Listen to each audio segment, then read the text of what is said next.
That water tower in your town isn't really there to store water. It's a giant battery, and it's the only reason your shower works during a blackout. Seriously. When the power goes out and every pump in your city goes dead, water keeps flowing to your faucet like nothing happened.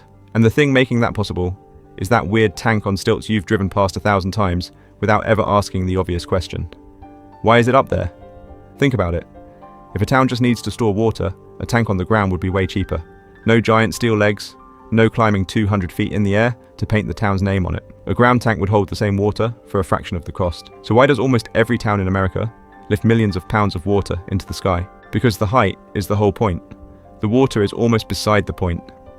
Here's the thing nobody tells you. Your house doesn't just need water, it needs water under pressure. When you open a faucet, something has to push that water out. When you take a shower, something has to shove water up through your pipes up to the shower head, hard enough to actually spray. Without pressure, water just sits in the pipes doing nothing. Your entire plumbing system is useless without a constant, invisible push behind it. So where does the push come from? You might guess pumps, and you'd be half right. Cities do have massive pumps. But here's the problem with pumps. They're terrible at handling how weird your town's water habits actually are. Picture your town at 3 in the morning. Almost nobody is using water. A few toilets flush, maybe someone's ice maker runs. Demand is basically zero. Now picture the same town at 7 in the morning. Thousands of showers turn on at once. Toilets, sinks, dishwashers, sprinkler systems, coffee machines. Demand explodes. Sometimes to 5 or 10 times the overnight low, all within an hour. If pumps had to handle that directly, you'd need enough pumping power to cover the absolute worst-case morning rush. Giant, expensive pumps that sit around doing almost nothing for 20 hours a day, then sprint like crazy for a few. That's a brutal way to design anything. It's like buying a school bus because you occasionally have 8 friends over. Engineers hate that kind of waste, so they came up with something smarter. Instead of pumping water directly to your house, the city pumps it up, into the tower. Slowly, steadily, mostly at night, when almost nobody's using water. And, in a lot of places, when electricity is cheapest. The pumps get to run at a calm, efficient, steady pace, their favourite way to run. And then the tower takes over. Because here's the beautiful part. Once water is up high, gravity does the pushing for free. Water in an elevated tank is heavy, and all that weight presses down through the pipes, creating pressure everywhere in the system below it. No electricity required, no moving parts, just weight and height. And this is why calling it a battery isn't a stretch. It's physics. A battery stores energy chemically and releases it as electricity when you need it. A water tower stores energy as elevation. Engineers call it gravitational potential energy, and releases it as water pressure when you need it. Pump when demand is low. Release when demand is high. Charge at night, discharge in the morning. That is exactly what a battery does. The tower just does it with 1 million pounds of water instead of lithium. And the numbers on this are kind of ridiculous. Water pressure from height follows a dead simple rule. Every foot you lift water adds a little less than ½ pound per square inch of pressure at the bottom. Roughly 0.43 pounds per square inch per foot. Your house wants somewhere around 40 to 80 pounds per square inch to work comfortably. Do the math and you land on why water towers look the way they do. The water level needs to sit somewhere around 100 to 150 feet above the homes it serves. That's not an accident or an aesthetic choice. The height of the tower near you is literally a pressure calculation frozen in steel. It also explains something you may have noticed without realizing it. Towns on hills often don't have towers at all. They just put a tank on the highest hill and let the terrain do the job. And pancake flat towns in the Midwest? Towers everywhere. When the land won't give you elevation, you build it. Now back to the blackout, because this is where the tower quietly becomes a hero. Power goes out. Every electric pump in the city stops instantly. If your water came straight from pumps, your taps would sputter and die within moments. But they don't. Because the tower doesn't care about electricity. Gravity doesn't have an off switch. The water sitting up in that tank keeps pressing down, and your whole neighbourhood keeps getting normal water pressure. For hours, sometimes a day or more, running purely off stored gravity. A typical municipal tower holds around 1 million gallons, sized to cover roughly a day of the community's demand. It's the town's emergency reserve, hiding in plain sight. And there's one more reason that reserve matters, and it's a life or death one: fire.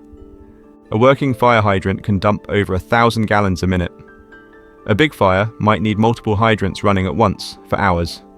No reasonable set of pumps can spin up that kind of surge instantly, but a tower can. The pressure is just sitting there, preloaded, ready. When firefighters crack open a hydrant, they're not waiting on a pump station across town to react. They're tapping directly into that stored gravitational energy. Water towers are, in a very real sense, firefighting equipment. Okay, so the tower is a pressure machine, a battery, and a fire reserve. But now, look closer at the tank itself, because even its shape is doing engineering. Ever notice a lot of them look like a golf ball on a tee? Or a giant sphere? That's not style. Spheres and rounded tanks spread the water's pressure evenly across the steel, which means thinner walls and less material for the same strength. Sharp corners concentrate stress. Curves share it. The same reason soda cans and propane tanks are round. Shape is structure. And the legs holding it up, they're solving a genuinely nasty problem. 1 million gallons of water weighs over 8 million pounds. Now put those 8 million pounds on top of skinny steel legs, 100 and change feet in the air, and ask it to survive windstorms. And in some places, earthquakes. Water makes it worse because water moves. When the ground shakes or the wind gusts, the water inside can slosh, and 1 million gallons sloshing in sync is a battering ram. Engineers have to design for that sloshing, brace the legs against buckling, and anchor the whole thing so a half-full tank in a storm doesn't turn into the world's worst pendulum. There's also a quieter enemy, winter. In cold climates, the water in that exposed steel tank would love to freeze.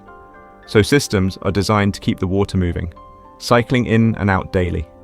Because moving water resists freezing, and many cold climate towers wrap the riser pipe or heat it to protect the connection down to the ground.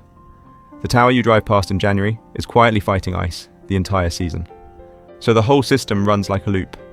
Pumps push water up at a lazy, efficient pace. The tank fills, usually overnight. Morning hits, the town wakes up, demand spikes, and the tower drains down to cover the rush. No pump panic required. Then, night comes, demand collapses, and the pumps calmly refill it.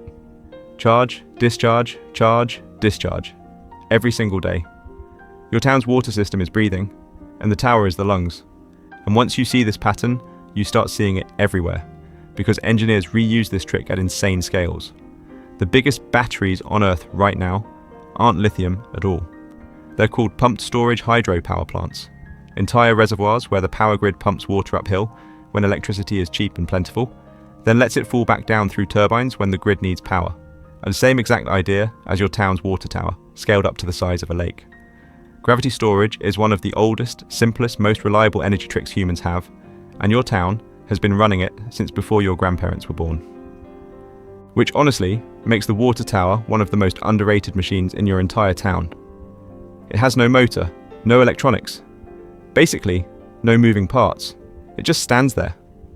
And by just standing there, by simply being heavy and tall, it smooths out your entire town's water demand, saves the city money on pumps and power, keeps hydrants ready to fight fires, and carries your neighborhood through blackouts without anyone noticing. That's the mark of really good engineering, by the way. Not that it looks impressive, that it works so well you never think about it. So the next time you drive past that tank on stilts with your town's name painted on it, look again. You're not looking at storage, you're looking at a charged battery the size of a building, silently holding millions of pounds of pressure over your town, waiting for 7 AM, waiting for a fire, waiting for the power to fail. That water tower in your town was never really there to store water. It's there to store energy. And it's been quietly powering your mornings your whole life.